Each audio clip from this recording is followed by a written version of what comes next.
1 નમસ્કાર મિત્રો, ફરી એક વખત YouTube ચેનલના માધ્યમથી આપણે સૌ એકબીજાની સાથે જોડાયા છીએ. ગુજરાતના જિલ્લાઓની સફરની અંદર આપણે હવે મધ્ય ગુજરાતમાંથી ધીમે ધીમે કરતા દક્ષિણ ગુજરાત તરફ આગળ વધી રહ્યા છીએ અને એમાં છે આજનો અગત્યનો જિલ્લો નર્મદા. આપ સૌ જાણો છો કે ગુજરાતના 5 જિલ્લાઓના નામ એવા છે કે જે જિલ્લાઓના નામ નદીઓના નામ ઉપરથી પડેલા છે. એમાંનો એક નર્મદા છે. બાકીના 4 પણ તમને યાદ હોવા જોઈએ. સાબરમતી ઉપરથી સાબરકાંઠા છે, બનાસકાંઠા છે બનાસ ઉપરથી છે, તાપી નદી ઉપરથી તાપી જિલ્લો છે અને મહીસાગર જિલ્લો છે મહી નદીના નામ ઉપરથી છે. તો એ 5 નદીઓના નામ ઉપરથી પડેલા 5 જિલ્લાઓના નામ છે એમાંથી એક નર્મદા. 2 ઓક્ટોબર 1997 માં આ જિલ્લાની સ્થાપના થયેલી અને ત્યારે તત્કાલીન મુખ્યમંત્રી હતા શંકરસિંહ વાઘેલા. 2 ઓક્ટોબર 1997 ના રોજ શંકરસિંહ વાઘેલા જ્યારે સીએમ હતા ત્યારે 5 જિલ્લાઓની રચના થઈ. એમાંથી વડોદરા અને ભરૂચ જિલ્લાની અંદરથી ફ્રેક્શન કરી અને ટુકડો કરી અને વિભાજિત કરી અને નર્મદા જિલ્લા છે એની રચના કરવામાં આવી. આ છે એ જિલ્લાની બેઝિક માહિતી. કોઈ સમય વ્યય કર્યા વગર માત્ર ને માત્ર આપણે એક્ઝામિનેશન ને કેન્દ્રમાં રાખીને ચર્ચા કરવાની છે, એટલે પછી બીજી કોઈ ચર્ચા આપણે વચ્ચે નથી કરતા. તો નર્મદા જિલ્લો 1997 માં સ્થાપના, વડોદરા ભરૂચમાંથી એમનું સર્જન કરવામાં આવ્યું. 2 ઓક્ટોબર 1997 મુખ્યમંત્રી કોણ હતા? શંકરસિંહ વાઘેલા. આ જિલ્લાની અંદર 5 તાલુકાઓનો સમાવેશ થાય છે: રાજપીપળા, ડેડિયાપાડા, તિલકવાડા, સાગબારા અને ગરુડેશ્વર. એમાં નોંધ કરવા જેવી બાબત આ રાજપીપળા છે. આમાં તમારે એ યાદ રાખવાનું છે કે નર્મદા જિલ્લાનું વડું મથક ક્યાં છે? રાજપીપળા છે. તો ગુજરાતના એવા 12 જિલ્લાઓ છે, 33 માંથી 12 આઉટ ઓફ 33 કે જેમના વડા મથક અન્ય જગ્યાઓ ઉપર છે. મતલબ જિલ્લાનું નામ કંઈક જુદું છે પણ એમનું કેપિટલ સિટી છે અન્ય જગ્યાઓ ઉપર હોય. જેમ કે તમે યાદ રાખો છો દેવભૂમિ દ્વારકામાં ખંભાળિયાને યાદ રાખો છો, ડાંગમાં તમે આહવાને યાદ રાખો, કચ્છમાં તમે ભુજને યાદ રાખો છો, સાબરકાંઠા અને બનાસકાંઠામાં પણ તમે હિંમતનગર અને પાલનપુરને યાદ રાખો છો, ગીર સોમનાથમાં તમે વેરાવળને યાદ રાખો છો, ખેડામાં નડિયાદને યાદ રાખો છો. આવા કુલ 12 જિલ્લાઓ છે. એમાંનો એક નર્મદા છે કે જેનું વડું મથક રાજપીપળા ખાતે છે. એનાથી આગળની બાબત એ છે નર્મદા જિલ્લાનું વડું મથક છે રાજપીપળા છે, પણ રાજપીપળા તાલુકાનું મુખ્ય મથક નાંદોદમાં છે. બહુ ઓછા મિત્રો આટલા ડીપમાં જાય છે અને બહુ ઓછી બુક ત્યાં સુધી પહોંચે છે, કારણ કે હું બુક તો એમને કહેતો નથી, એ બધા થોથા છે. તો યાદ રાખજો, નર્મદા જિલ્લાનું કેપિટલ રાજપીપળા, રાજપીપળા તાલુકાનું મથક નાંદોદ ખાતે છે. તો એમને તમારે અલગથી યાદ રાખવું પડે. ઓકે, હવે મેં તમને સુરેન્દ્રનગર જિલ્લામાં પણ વાત કરેલી કે સુરેન્દ્રનગર જિલ્લો છે બના નહીં, પણ સુરેન્દ્રનગર પોતે છે એ તાલુકો નથી. સુરેન્દ્રનગર પાછું વઢવાણ તાલુકામાં આવે. સુરેન્દ્રનગર શહેર છે એ વઢવાણ તાલુકામાં આવે. તો એવી કેટલીક વિશેષ બાબતો છે, એના ઉપર તમારે વિશેષ ધ્યાન આપવું પડે. પાડોશીઓની ચર્ચા કરીએ આપણે. ઉત્તર દિશામાં વડોદરા અને છોટાઉદેપુર જિલ્લાઓ આવેલા છે નર્મદાથી. પૂર્વની અંદર મહારાષ્ટ્ર રાજ્ય આવેલું છે. તો આંતરરાજ્ય સરહદ ધરાવતા તે 12 જિલ્લાઓ છે, એમાંનો એક નર્મદા છે. દક્ષિણ દિશામાં તાપી અને સુરત જિલ્લા આવેલા છે. તો પશ્ચિમની અંદર ભરૂચ જિલ્લો આવેલો છે, જેમાંથી એનું સર્જન થયું છે. નર્મદા જિલ્લાનું વડું મથક છે એ રાજપીપળા છે. હવે અહીંયા 5 જ તાલુકાઓ હોય ત્યારે તમારે કઈ શોર્ટકટ યાદ રાખવાની નથી. ઘણા લોકો પછી આનો શોર્ટકટ પણ બનાવે છે કે ડોક્ટર જીએસટી યાદ રાખો તો પછી 5 તાલુકા યાદ રહી જાય. ડોક્ટર ડીઆર, બરાબર, ડીઆર ડેડિયાપાડા, રાજપીપળા, અને જીએસટી એના ઉપરથી 5 નામ યાદ નહીં થાય. પણ એવી કોઈ આપણે DRGST એ બધી શોર્ટકટમાં હું બહુ માનતો નથી, તમને એક તાલુકાના નામ આવડતા હોવા જોઈએ. મુખ્ય મથક છે એમનું રાજપીપળા અને અગત્યનું શહેર પણ રાજપીપળા છે. રાજપીપળા છે મિત્રો બહુ રજવાડી શહેર છે.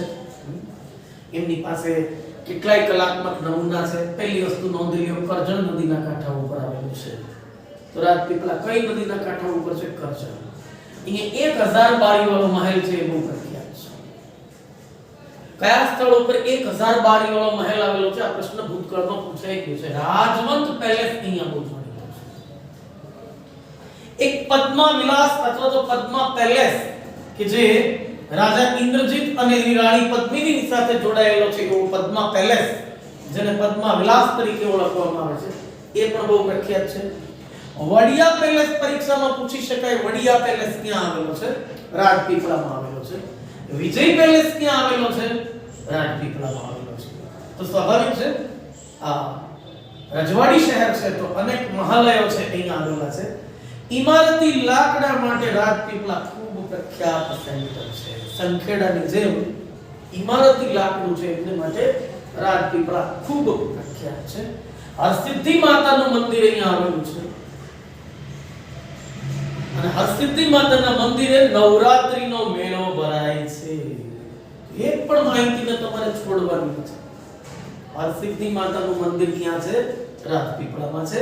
હરસિદ્ધિ માતાનું મંદિર છે આપણે જોયું કે સૌરાષ્ટ્રની અંદર પણ આવેલું છે, જેને આપણે હર્ષદ માતા કહીએ છીએ, બરાબર, બિયાણી તાલુકાની અંદર.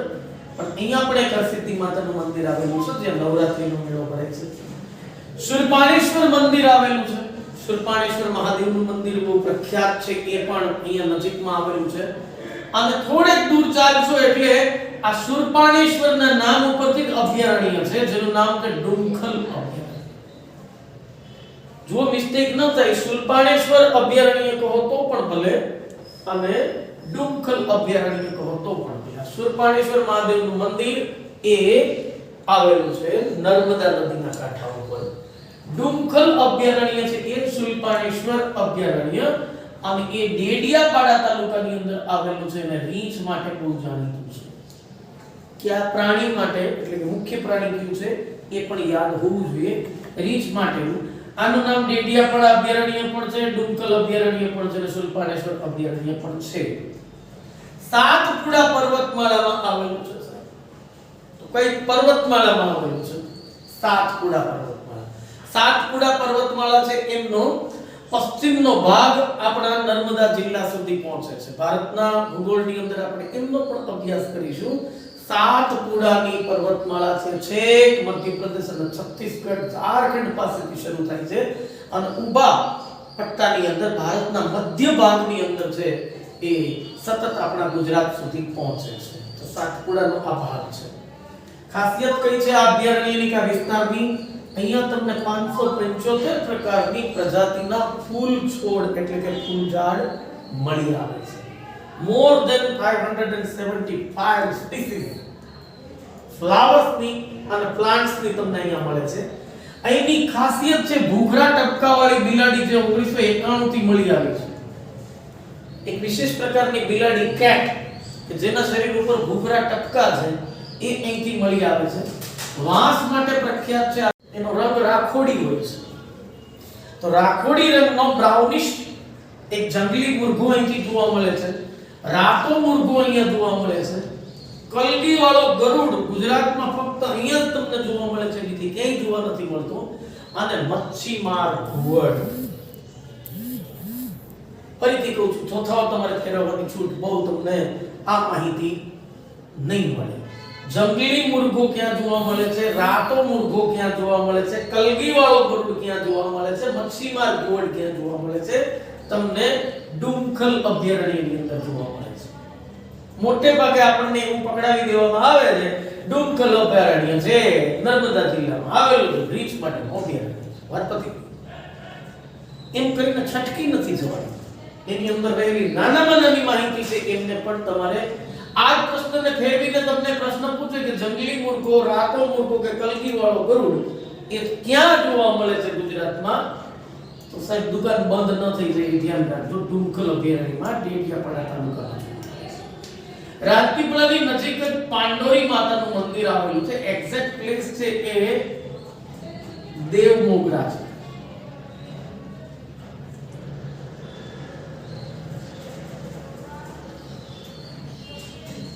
ઘણી બધી બુક કે ઘણા બધા એમ માનો કે તમે જે વાંચવા માટે સાહિત્ય ખરીદો છો, તમે એમને બુક નામ આપો છો, પણ હું એને બુક નથી કહેતો. બુક તો ઓથેન્ટિક કોઈ લેખકે લખી હોય એમને કહેવાય. પણ એમાં તમે જે વાંચવા માટેની વાંચન સામગ્રી લઈ આવો છો, એ સામગ્રીની અંદર એવું લખેલું હોય છે મહેસાણા જિલ્લાના આજસોલની અંદર ભારતભરની અંદર કુંતા માતાનું એકમાત્ર મંદિર આવેલું છે. ચેક કરજો એમાં હશે, જરા પણ નહીં. ભારતભરની વાત જવા તો ગુજરાતમાં જ કુંતા માતાના 3 મંદિર છે. એક આજસોલમાં છે, એમાં ના નહીં, મહેસાણા જિલ્લાના આજસોલની અંદર કુંતા માતાનું મંદિર છે. પણ આ પાંડોરી માતાનું મંદિર જે અહીં આવેલું છે દેવમોગરામાં, એ પણ પાંડોરી માતા એટલે પાંડવોની માતા કુંતીનું જ મંદિર છે. અને અહીંના આદિવાસીઓ છે એમની કુળદેવી છે એ આ છે. અને અહીંયા પાંડુરીનો મેળો પણ ભરાય છે. પાંડુરીનો મેળો પણ ભરાય છે, પાંડોરી માતાનું મંદિર પણ છે. અને અહીંના આદિવાસીઓ છે એમની કુળદેવી છે કુંતી માતા જ છે. અને પાંડોરી માતા એટલે પાંડવોની માતા તો અહીંયા પણ છે. હજી આગળ અભ્યાસ કરશું ત્યારે હું તમને એક ત્રીજું મંદિર ગુજરાતમાં બતાવીશ, વલસાડ જિલ્લામાં. તો કુંતા માતાના 3 મંદિર તો ગુજરાતમાં છે. એટલે પેલી લાઈન છે એને હવે ભૂલી જજો કે કુંતા માતાનું એકમાત્ર મંદિર આજસોલમાં આવેલું છે. બિલકુલ દેવમોગરામાં પાંડોરી માતાનું મંદિર આવેલું છે, રાજપીપળાની બિલકુલ નજીક આવેલું છે. ચાલો ત્યાંથી આગળ વધો તો અહીંયા પાટી ગામ આવેલું છે. વિચિત્ર કહી શકાય એવા પ્રકારના મંદિર અહીં આવેલા છે. નાની અને મોટી પનોતીના મંદિર આવેલા છે. તો નાની મોટી પનોતીના મંદિર કયા જિલ્લામાં છે? નર્મદા જિલ્લામાં છે. કયા ગામમાં છે? નર્મદા જિલ્લાના પાટી ગામમાં છે. એના પછી ગરુડેશ્વર છે, ત્યાં દત્ત મંદિર આવેલું છે. ડેડિયાપાડા તાલુકાની અંદર કોકમ ગામ આવેલું છે. કોકમ ગામ, જો ગામનું નામ એ કોકમ, પેલું વઘારમાં નાખીએ છીએ દાળમાં એવું કોકમ. તો એ કોકમ ગામ ડેડિયાપાડા તાલુકામાં છે, જ્યાં જળેશ્વર મહાદેવનું મંદિર આવેલું છે. જળેશ્વર મહાદેવના મંદિરની ખાસિયત એ છે કે ક્યારેક હવે તો કોન્સ્ટેબલની પરીક્ષા છે એમાં પણ એક લંબાણપૂર્વકના પ્રશ્નો પૂછવાની શરૂઆત થશે, કારણ કે 2 કલાકનો સમય આપ્યો છે. સ્વાભાવિક લાંબા ચોડા વિધાનવાળા વાક્યો તમને પૂછાશે. અત્યાર સુધી સીધા વન લાઇનર પૂછાતા હતા, પણ જે મિત્રો બિન સચિવાલય ક્લાર્કની તૈયારીઓ કરતા હશે કે જૂના પેપર જેમણે જોયા હશે એમને ખબર હશે કે એ એમને માટે પ્રખ્યાત છે કે બિન સચિવાલય ક્લાર્કની એક્ઝામ જે છે એની અંદર પ્રશ્નો ખૂબ લાંબા હોય છે, પેરેગ્રાફ. વધુ માહિતી આપી દીધી, વાંચતા જ સમય થાય, પછી તમારો ઓપ્શન ઉપર જઈ અને પછી જવાબ લખવાનો. એમ તમને એક લાંબી વાર્તાવાળા પ્રશ્નો જો ફકરાવાળા પૂછે તો એવું પૂછી શકાય કે જળેશ્વર મંદિર છે મહાદેવનું મંદિર, એની ખાસિયત એ છે કે 3 ફૂટ ઊંડા ખાડામાં વૃક્ષનું મૂળિયું છે. અને એ વૃક્ષના મૂળિયામાંથી લગાતાર પાણી ઝેરે રાખે છે, એમાંથી ટપકે રાખે છે, સતત એમની અંદરથી ધાર થાય છે. અને એનો નિત્ય અભિષેક આ મહાદેવની ઉપર થતો રહે છે. એટલા માટે એમનું નામ જળેશ્વર મહાદેવ છે. જળ ઈશ્વર, જળેશ્વર એટલા માટે. તો તમને એક લાંબી વાત કરી અને કહી શકાય કે 3 ફૂટ ઊંડે ખાડાની અંદર વૃક્ષના મૂળિયામાંથી સતત પાણી ટપકી અને જતા જલાભિષેક થતો હોય એવા જળેશ્વર મહાદેવનું મંદિર ક્યાં આવેલું છે? ડેડિયાપાડા તાલુકાના કોકમ ગામમાં આવેલું છે, નર્મદા જિલ્લામાં તમને જોવા મળશે. એ ઉપરાંત અહીંયા વ્યાયામ મંદિર આવેલું છે. ગુજરાતમાં વ્યાયામ પ્રવૃત્તિ માટે કોણ જાણીતા છે? પુરાણીભાઈઓ જાણીતા છે. છોટુભાઈ પુરાણી અને અંબુભાઈ પુરાણી. તો અંબુભાઈ પુરાણી અને છોટુભાઈ પુરાણી છે એમણે વ્યાયામ મંદિર કે એના વિદ્યાલયની સ્થાપના છે એ પણ નર્મદા જિલ્લામાં કરેલી છે. ડેડિયાપાડા તાલુકાની અંદર જ એક નિનાઈ નામનું ગામ આવેલું છે, ત્યાં જરવાણી ધોધ છે. આ ધોધની ખાસિયત પણ એવા પ્રકારની છે કે ધોધ સુધી પહોંચવા માટે ગોઠણડું પાણીની અંદર ચાલી અને પસાર કરીને સીધા જ તમે કોઈ વાહન પાર્ક કરીને ધોધ જોવા માંડો કે જો આ ધોધ છે એવું નહીં. અંતરિયાળ વિસ્તારની અંદર જંગલ વિસ્તારમાં આવેલો એક ધોધ છે. આજુબાજુની અંદર બી પ્રાકૃતિક સૌંદર્ય એટલું બધું સરસ મજાનું છે, પણ ત્યાં પહોંચવામાં ગોઠણનું પાણીની અંદર તમારે ચાલી અને ત્યાં જવું પડે છે અડધા કિલોમીટર જેટલું, અને પછી તમને આ ધોધના દર્શન થાય છે. એવો ઝરવાણી ધોધ છે એ અહીંયા આવેલો છે નિનાઈ ગામની અંદર. પ્રાકૃતિક સુંદરતાથી તો આખો જિલ્લો પ્રખ્યાત છે. એટલા માટે જ આ રાજપીપળા ને એ બધા છે ગુજરાતી ફિલ્મોના શૂટિંગ માટે પણ જાણીતા છે. શૂટિંગ પણ થાય છે. એવું સરસ મજાનું આ જિલ્લાના જુદા જુદા મથકો છે, એમાં નિનાઈ ગામ છે એ પણ તમારે ગણવાનું છે. આપણને એવું શીખવાડવામાં આવ્યું છે તો કહી દેવામાં આવ્યું છે પહેલેથી, જેમ હમણાં કુંતા માતાના મંદિરની વાત કરી, એકમાત્ર એમ ગુજરાતમાં એકમાત્ર હવા ખાવાનું સ્થળ ડાંગ જિલ્લાના સાપુતારામાં છે. બિલકુલ નહીં. આ જિલ્લાની અંદર આવેલું માલા સમોટ છે એ પણ હવા ખાવા માટેનું સ્થળ છે. અમુક બુક છે એ ભરૂચ જિલ્લામાં લખે છે, પણ બિલકુલ નહીં. નર્મદા જિલ્લામાં છે માલા સમોટ, અને માલા સમોટ હવા ખાવાનું સ્થળ નર્મદા જિલ્લાની અંદર છે. તો એકમાત્ર સાપુતારા નથી, એ સિવાય પણ છે. એ સિવાય આ જિલ્લાની અંદર સૌથી વધારેમાં વધારે પ્રશ્નો પૂછી શકાય એવા અને પરીક્ષાલક્ષી માહિતી કોઈ હોય તો એ છે, એની ઓળખ હોય નર્મદા જિલ્લાની, તો એ છે સરદાર સરોવર યોજના, જેને આપણે નર્મદા બંધ તરીકે ઓળખીએ છીએ. એમાં પણ નીકળી નથી જવાનું. આ જિલ્લામાં સરદાર સરોવર યોજના છે ને અહીંયા સાતો બેટ ઉપર 182 મીટર ઊંચી દુનિયાની સૌથી ઊંચી સરદાર પટેલની મૂર્તિ છે, એવું બધું નીકળી નથી જવાનું. આપણે એમને પર્ટિક્યુલર પ્રશ્નોમાં જવાનું છે. સરદાર સરોવર યોજના કેવડિયા કોલોની નવાગામ ખાતે આવેલી છે. તાલુકો લાગે છે એમને ગરુડેશ્વર. તો કયા તાલુકામાં છે? ગરુડેશ્વર તાલુકામાં છે. ગરુડેશ્વર તાલુકાના નવાગામ ખાતમુહૂર્ત 5 એપ્રિલ 1963 ના રોજ તત્કાલીન ભારતીય વડાપ્રધાન પંડિત જવાહરલાલ નહેરુના હસ્તે થયેલું છે. તો પંડિત જવાહરલાલ નહેરુના હસ્તે શિલાન્યાસ 5 એપ્રિલ 1963 ની સાલ. કઈ સમિતિની ભલામણને કારણે નર્મદા યોજના સાકાર થઈ? એ સમિતિનું નામ છે ખોસલા સમિતિ. હવે ક્યારેક થોથાઓ ફેરવજો એમાં કે આ સમિતિનું નામ આવે તો. ખોસલા સમિતિ છે એમની ભલામણ. આ સ્થળ ઉપર આવડો મોટો વિશાળ બંધ બાંધી શકાય નહીં. જ્યારે યોજના અમલમાં મૂકવાની હતી ત્યારે તો કલ્પના કરવામાં આવી હતી, ડિઝાઇન તૈયાર કરી હતી 163 મીટર ઊંચા બંધ. પછી અત્યારે આપણે 138.68 મીટર રહી, પણ ખરેખર તો એ બંધ બની ઊંચાઈ નક્કી કરવામાં આવી હતી 163 મીટર. આવડી મોટી યોજના આ સ્થળ ઉપર શક્ય નથી એવું કીધેલું, અને ત્યારે ખોસલા સમિતિ છે એમણે અહીંયા તપાસ કરીને કહેલું કે અહીંયા આ શક્ય છે. અને આંતરરાષ્ટ્રીય લોકોએ પણ ના પાડી હતી કે આવી યોજના ક્યારે શક્ય ન બને, એટલે આપણે અશક્ય ને શક્ય બનાવ્યું છે. ભારતીય એન્જિનિયરિંગને વંદન. બેનિફિશિયર કેટલા છે, એમના લાભ કેટલાને મળવાના છે? 4 રાજ્યો છે એમના લાભાર્થી ગણાય છે. નર્મદા યોજના છે એમના 4 રાજ્યો લાભાર્થી છે: ગુજરાત, મધ્યપ્રદેશ, મહારાષ્ટ્ર અને રાજસ્થાન. ગુજરાત અને રાજસ્થાનને પાણીનો પ્રશ્ન હતો, અને મધ્યપ્રદેશ અને મહારાષ્ટ્રને એમાંથી ઉત્પન્ન થયેલી વીજળી જોઈતી હતી, એટલા માટે 4 રાજ્યોને જોડેલા. પરંતુ આ ચારેયની વચ્ચે 1967 માં પહેલી વખત આંતરિક વિવાદ થયો. ડેપ્થમાંથી પ્રશ્ન તમને આવે કે નર્મદા યોજના બાબતે સૌપ્રથમ વિવાદ રાજ્યની વચ્ચે ક્યારે થયો? 1967. એ વિવાદને ઉકેલવા માટે નર્મદા ટ્રિબ્યુનલની રચના કરવામાં આવી 1969 માં. ચાલો બીજો પ્રશ્ન, નર્મદા ટ્રિબ્યુનલની સ્થાપના ક્યારે થઈ? 1969. આ ટ્રિબ્યુનલની રચના એટલા માટે કરવામાં આવી હતી કે બધા રાજ્યોની વચ્ચેથી એક આમ સહમતિ બને, સૌને મંજૂર હોય એવું કંઈક આયોજન કર્યું. આ સમિતિને વાર બહુ લાગી શકે, દસકો નીકળી ગયો. 1979 માં એમણે અહેવાલ આપ્યો. વારંવાર પ્રશ્નો આવે છે ને કે નર્મદા યોજના ટલ્લે ચડી ગઈ.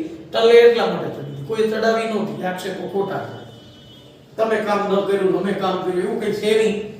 1979 માં એમણે અહેવાલ આપ્યો, ત્યાં સુધી કામ અટકી ગયું.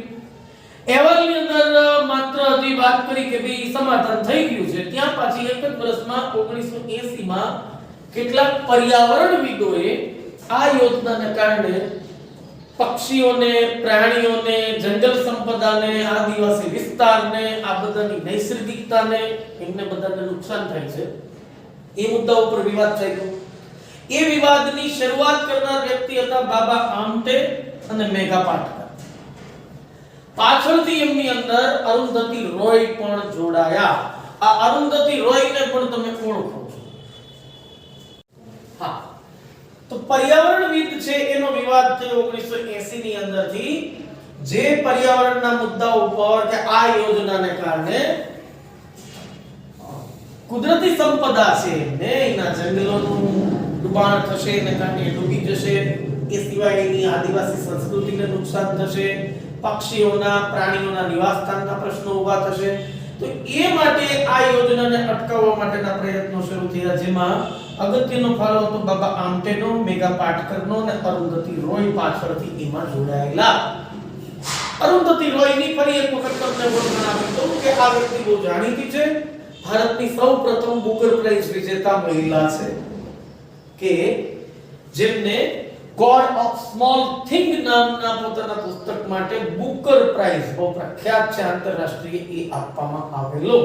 મેઘા પાટકરને તો બધા ઓળખે છે, બાબા આમટેને પણ બધા ઓળખે છે કે આ બધા જાણીતા એક્ટિવિસ્ટ છે, જુદી જુદી જગ્યા ઉપર પોતે જાહેર ન્યાય માટે લડનાર વ્યક્તિઓ છે. તો એ વિવાદ બની ગયો પર્યાવરણને લગતો.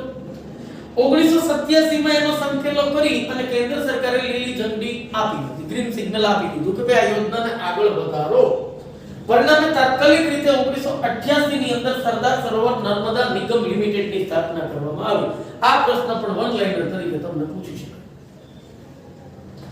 સરદાર સરોવર નર્મદા નિગમ લિમિટેડની સ્થાપના ક્યારે થઈ? 1988 માં થઈ. પણ સાઈડમાં કેસ તો ચાલતા છે અને કેસની અંતિમ સુનાવણી છે 2006 ની અંદર થઈ, જેમાં સુપ્રીમ કોર્ટે સંપૂર્ણપણે મંજૂરી આપી કે આ બંધ બાંધી શકાશે અને અંતે એ બંધ કમ્પ્લીટલી રીતે પૂર્ણ હાલની રીતે થયો છે. આ બંધની જો ચર્ચા કરીએ તો અત્યારે આ બંધની ઊંચાઈ છે 138.68 મીટરની છે. યાદ રાખજો, નર્મદા બંધની ઊંચાઈ કેટલી? 138.18 મીટર છે. 1210 મીટરની લંબાઈ છે. બંધની લંબાઈ કેટલી? 1210 મીટર. એક્ઝેક્ટલી રીતે પોઈન્ટમાં જુઓ તો 1210.02 મીટર, તો એનો કોઈ મીનિંગ નથી. ઊંચાઈ જો ફૂટમાં તમને પૂછવામાં આવે તો 455 ફૂટ ઊંચો છે નર્મદા બંધ. 455 ફીટ, 455 ફીટ.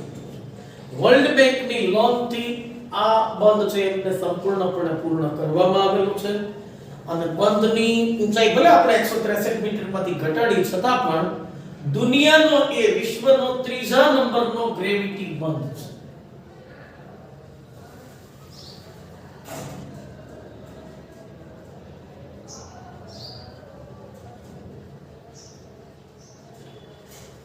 યાદ રાખજો, હવેથી આવો પ્રશ્ન પૂછાશે લાંબા કે નર્મદા બંધ વિશે નીચેનામાંથી કઈ બાબતો સાચી છે અથવા તો કઈ બાબતો બંધ બેસતી નથી. એમાં આ બધા મુદ્દાઓ જોડી દેવામાં આવે. તમારે એમાંથી કયું સાચું છે કયું ખોટું છે કહેવાનું તો બધી માહિતી તમારી પાસે હોવી જરૂરી છે. ત્રીજા નંબરનો વિશ્વનો ગ્રેવિટી બંધ હોય તો આ છે અને SCO નામની સંસ્થા છે, ચાઇનાની છે, ચીનની SCO નામની સંસ્થા છે, એમણે વિશ્વની અજાયબીમાં આ બંધ છે એમનું નામ નોમિનેટ કર્યું છે, કારણ કે બંધની સાથે જોડાયેલ છે 182 મીટર ઊંચી પ્રતિમા સરદાર પટેલની. તો સરદાર પટેલની જે સૌથી ઊંચી પ્રતિમા વિશ્વની છે એ અહીંયા જ આવેલી છે. ક્યાં બેટ ઉપર છે? સાધુ બેટ ઉપર છે. સાધુ બેટ ક્યાં આવેલો છે? નર્મદા યોજનામાં આવેલો છે. તો આ બધી વસ્તુઓ સાથે કનેક્ટેડ છે. સાધુ બેટ 182 મીટરની એમની ઊંચાઈ છે સ્ટેચ્યુ ઓફ યુનિટી.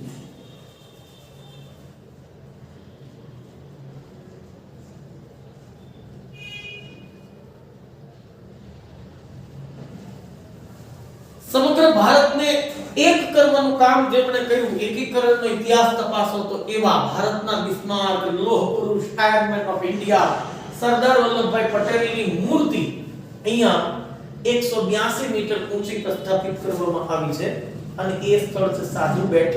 આના પહેલા વર્લ્ડ રેકોર્ડ છે એ ન્યુયોર્કની અંદર આવેલા સ્ટેચ્યુ ઓફ લિબર્ટી છે એમના નામ ઉપર હતો અને એમને પાછળ રાખી અને વિશ્વની સૌથી ઊંચામાં ઊંચું સ્ટેચ્યુ કે મૂર્તિ બનવાનો રેકોર્ડ અહીંયા થયેલો છે. અને સ્ટેચ્યુ ઓફ યુનિટી વિશેની પણ કેટલીક બાબતો બહુ નોંધવા જેવી છે. લગભગ એમ માનો કે 25 મીટરની એમની પીઠિકા છે. બેઝ કેટલો છે? 25 મીટર. એ પીઠિકા ઉપર આ મૂર્તિ છે. 135 મીટરની હાઈટ ઉપર એમનું હાર્ટ છે. સ્ટેચ્યુ ઓફ યુનિટી માં સરદાર વલ્લભભાઈ પટેલનું જે બાવલું છે મૂર્તિ છે એમનું હૃદય ક્યાં છે એવું તમને કહે તો ત્યાં છે 100. તો વિશ્વનો ત્રીજા નંબરનો ગ્રેવિટી બંધ 135 મીટરની ઊંચાઈ ઉપર દ્રશ્ય ગેલેરી આવેલી છે. તો આ પ્રશ્ન પણ તમને પૂછી શકાય. ત્યાં સરદાર શ્રીનું હાર્ટ છે. ત્યાંથી બે વસ્તુ સ્પષ્ટપણે દેખાય છે. બે પર્વતમાળાઓ દેખાય છે, વિંધ્યાચલ અને સાતપુડા પર્વતમાળા. કઈ? સાતપુડા અને વિંધ્ય પર્વતમાળા.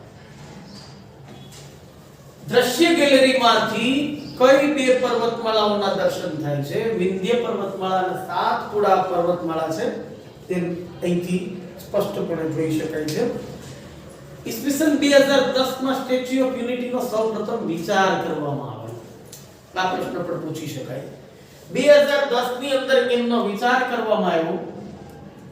2013 માં એમનું કાર્ય શરૂ કરવામાં આવ્યું અને 2018 માં એમને પૂર્ણ કરવામાં આવ્યું.